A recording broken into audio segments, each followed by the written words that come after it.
How to save items on Temu. Hey everyone, welcome back to the channel, and let's get right into this quick and easy tutorial. For this, launch a Temu application in your mobile device. Make sure that you have your Temu account.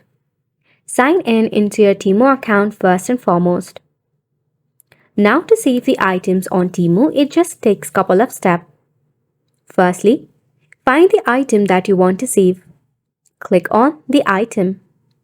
Now over here, scroll down until you see a heart icon. It should be right next to the product details. To save the item, just click on the heart icon. And just like that, it will notify that it has been saved to the wish list. To check out your wish list, tap on the U icon. Over here, you can browse to search for your wish list as well. From there, you can easily purchase the item wherever you wish to. If not, you can also tap on Add to Cart. It will be in the cart and it will not charge you any of the penny. You can purchase it anytime that you wish for. And just like that, you have made it to the end of the video as well. Thank you so much for tuning in.